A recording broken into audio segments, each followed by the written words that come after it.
Mayong gabi sa tanan nga nagalantaw sa YouTube. Ko si Pastor Escolastico Nobles, nagapangabudlay sa Calvary Fundamental Baptist Church tuog San Joaquin, Iloilo, kag Tigbalwa First Sibalom Antique. Magapadayon kita sa sining nga gabi, magapadayon kita sa aton nga pagtuon sa pulong sang Dios nga ginatiguluhan, Knowing God through Biblical Exposition, from Genesis to Revelation. Kay siling sang John 5:39, search the scriptures, for in them you think ye have eternal life, and they are they which testify of me. Kag sa John 8:32, and ye shall know the truth, and the truth shall make you free. Sa sining nga gabi magapadayon ang aton pagtuon sa pulong sang Dios diri sa chapter 5 sang Genesis. Ini amo ang tulunan sang kaliwatan sang mga kaliwatan ni Adam sa adlaw nga gintuga sang Dios ang tawo, ginhimo niya siya sa kaangay sang Dios. Sa sining nga gabi magapadan kita sang aton nga pagtuon nanungod sa Dios, kag ari na kita sa ang mga kaliwatan ni Adam. Siling diri sang verse 1, ini amo ang tulunan sang mga kaliwatan ni Adam sa adlaw nga gintuga sang Dios ang tawo, ginhimo niya siya sa kaangay sang Dios. Sa adlaw nga gintuga sang Dios ang tawo, gintugan niya ang tawo sa kaangay niya. Nagakaulugan nga ang tawo kaangay sa Dios nga wala sing sala. Amo ni ang kamatuoran sang pulong sang Dios sang gintugan niya ang tawo sa sining nga kalibutan, nga ang tawo wala gid sing sala. Ikaduhang verse nagasiling diri, lalaki kag babayi gintugan niya sila, kag ginpakamaayo sila, kag ginahingalanan sila tawo sa adlaw nga gintuga sila. Nagtuga ang Dios sang lalaki kag babayi, kag amo ini ang ginapakamaayo sang Dios nga magaupod bilang mag-asawa. Kag gintawag ang ngalan nila nga tawo sa adlaw nga gintuga sila. Sang verse 3, sang si Adam nagkabuhi sang isa ka gatos kag katloan ka tuig, nangin amay sang isa ka anak nga lalaki, sa kaangay niya suno siya dagway, kag ginhingalanan siya Seth. Si Adam sa iya nga pagkabuhi nagabot ang tion nga anak siya sing lalaki, kag mangin kaangay sang iyang dagway. Mangin pariho.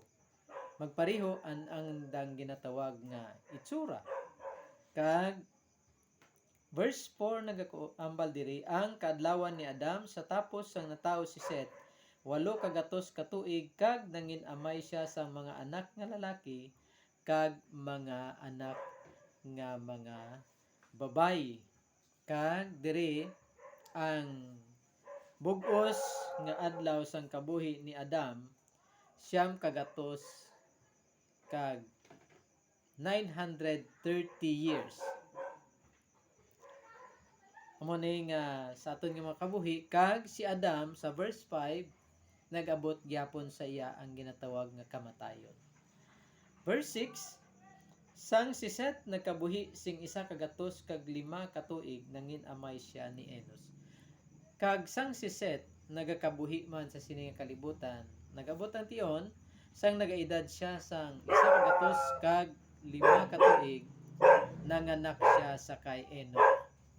Kag si Seth nagkabuhi sang 807 anyos, kag nag-anak siya sang mga anak nga lalaki kag mga anak nga mga babayi. Diri si Seth, kag ang bug-os nga adlaw sang kabuhi ni Seth 912 years. Kag si Seth nagabot man sa iya ang ginatawag nga kamatayon sa iya nga kabuhi. Verse 9, sang nagkabuhi si Enos sing kasyaman ka tuig, nangin amay ni Kainan.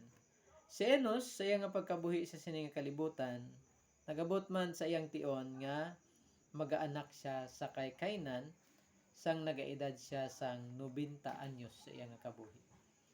Amo ini ang palagisod sang pagkabuhi sang tawo sugod sa kay Adam kag nagabot sa kay Enos nga siya man magapanganak kay Kainan kag si Enos nagkabuhi sang 815 kag nag-anak siya sang mga anak nga babayi kag mga anak nga lalaki kag ang bug-os nga adlaw ni Enos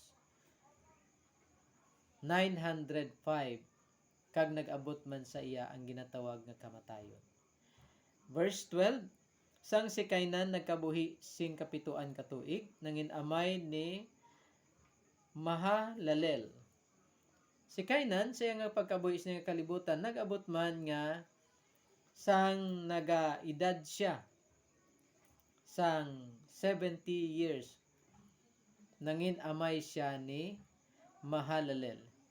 Kag si Kainan nagkabuhi sang 840 years kag nangin amay siya sa mga anak nga lalaki kag mga anak nga mga babayi kag ang bug-os nga adlaw ni Kainan 910 years kag nag-abot man sa iya ang ginatawag nga kamatayon. Verse 15, sang si Mahalalel nagkabuhi sing kanuman kag 5 ka tuig nangin amay ni Jared. Kag si Mahalalel siya nga pagkabuhi sang nagakabuhi siya sang 65 years nangin amay siya ni Jared. Kag si Mahalalel nagkabuhi sang 830 ka tuig kag nagpanganak sang mga anak nga lalaki kag mga anak nga mga babayi. Kag ang bug-os nga kaadlawan ni Mahalalel 800 kag kasyaman kag 5 ka tuig. 895 years ang kabuhi ni Mahalalel kag nag-abot man sa iya ang kamatayon. Verse 18, sang si Jared nagkabuhi sing 100 kag kanuman kag 2 ka tuig nangin amay siya ni Enoch. Kag nagabot man sa kabuhi ni Jared nga nag-edad siya sang 162 years kag nangin amay siya ni Enoch. Kag si Jared nagkabuhi matapos nga nag-anak siya kay Enoch 800 ka tuig kag nag-anak sa mga anak nga lalaki kag mga anak nga mga babayi kag ang bug-os nga adlaw ni Jared 962 years kag nag-abot man sa iya ang kamatayon. Verse 21, sang si Enoch nagkabuhi sing kanuman kag 5 ka tuig nangin amay siya ni Metusela. Si Enoch siya kabuhi nagabot man nga sa edad niya nga 65 years nangin amay siya ni Metusela. Kag ang verse 22, si Enoch naglakat upod sa Dios sing 300 ka tuig kag sa tapos nga natawo si Metusela kag nangin amay sa mga anak nga lalaki kag mga anak nga mga babayi. Si Enoch sa iya nga pagkabuhi sini nga kalibutan sa tapos nga nag-anak siya kay Metusela, naglakat siya upod sa Dios sa sulod gid ka 300 ka tuig. Kag si Enoch siling diri sa marang kasulatan, ang bug-os nga kadlawan ni Enoch sa kalibutan 365 years. Verse 24, si Enoch naglakat upod sa Dios kag wala na siya kay ginkuha siya sang Dios. Diri sa kabuhi ni Enoch sa tapos ang pag-edad niya sang 365, si Enoch bangod kay naglakat siya upod sa Dios, wala na siya sa kalibutan kay ginkuha siya sang Dios. Amo ini ang perfect nga ginatawag nga picture sang ginatawag naton nga rapture. Ang pagtudlo na hangod sang pagkuha sang Dios sang iya makanakan sa sini nga kalibutan nga buhi kag dalon niya dito sa kalangitan. Verse 25, sang si Metusela nagkabuhi sing 700 kag kawaloan kag 7 ka tuig nangin amay siya ni Lamech. Si Metusela sang nagaedad siya sang 100 187 years nangin amay siya ni Lamek.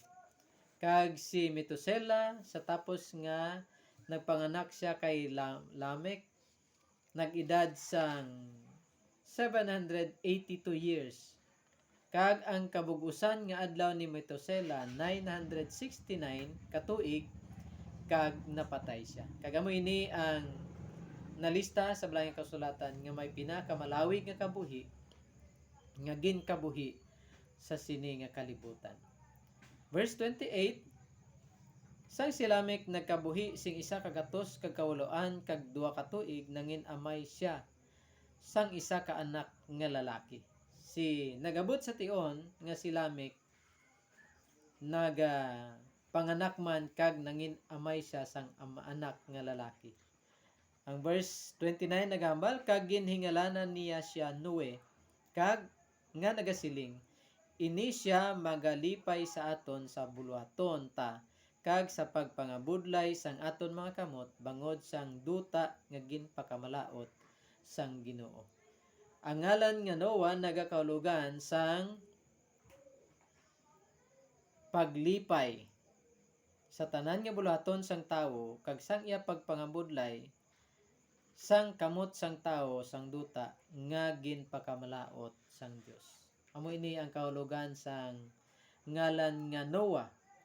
Kag verse 30 nagasiling diri si Lamek nagkabuhi sing 5 kagatos kag kasyaman kag 5 ka tuig sa tapos matawo si Noe kag nangin amay sa mga anak nga lalaki kag mga anak nga mga babae. Kag si Lamek nagkabuhi sang 595 years kag nagpanganak sa mga anak nga lalaki kag mga anak nga mga babayi. Kag ang kabugusan nga adlaw sang kabuhi ni Lamek 777 years kag nag-abot man sa iya ang ginatawag nga kamatayon.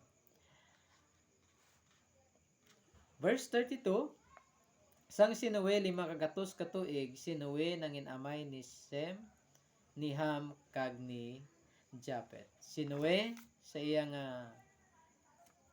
kabuhi sang nag-edad siya sang 5 kagatos nangin amay siya sang 3 ka anak nga lalaki, si Sem, si Ham kag si Japet. Amo ini ang kaliwatan ni Adam ukon ang ginatawag ang kaliwatan sang tawo. Sugod sang ang Dios nagtuga sang tawo, nagtuga siya sang lalaki kag babayi.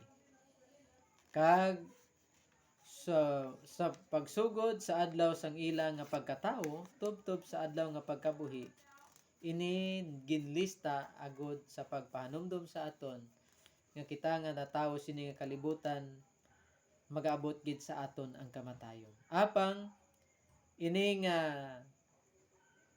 chapter sang Balangin Kasulatan nagpakita sa aton sang isa ka picture sang pagkuha sang Dios sa tawo kun ang tawo magalakat upod sa Dios. Magalakat magakabuhi siya nga Diosnon. Kag ang tawo nga magakabuhi sang Diosnon amoy na siya ang tawo nga nagapamati sang pulong sang Dios. Nagapamalandong nga ang Dios balaan kag siya nga tawo makasasala. Kag ina nga tawo nagaako sang iya sala, nagatuad sang iya sala, nagatalikod, nagahinulsol sang iya sala. Nagatuo kag nagabaton kay Kristo Jesus nga Dios kag manluluwas. Kag mangin amay anak siya sang Dios. Kag subong nga amay niya ang Dios, manunubli siya sang kalangitan, kag magaabot ang tion nga ang Dios si Kristo Jesus magakari sa pagkuha sa iya mga kaanakan nga buhi. Amo ini ang ginatawag naton nga rapture. Kag bulahan ang tawo nga makaangkon sini, apang bulahan man ang tawo nga makaangkon sa iya manluluwas si Kristo Jesus, si Ginoong Hesukristo nga Dios kag manluluwas siya kabuhi. Bisan pa magabot siya ang kamatayon pisikal, ang iya kalag magapauli gihapon sa kalangitan. Amo ini ang dako nga pagtudlo sa aton nga sa aton nga pagkabuhi nagaabot ang kamatayon, apang hindi ini magadala sa aton sa impyerno kon may relasyon kita sa Dios paagi sa kay Kristo Jesus. Kabay pa sa aton nga mga kabuhi, tagaan naton sing duog ang pulong sang Dios sa aton mga pangunahuna, sa aton mga tipusoon, kagkabay pa nga si Kristo Jesus may duog sa aton tagipusoon, agod nga magapauli kita sa kalangitan. Madamo gid nga salamat sa tanan nga nagalantaw sini nga video.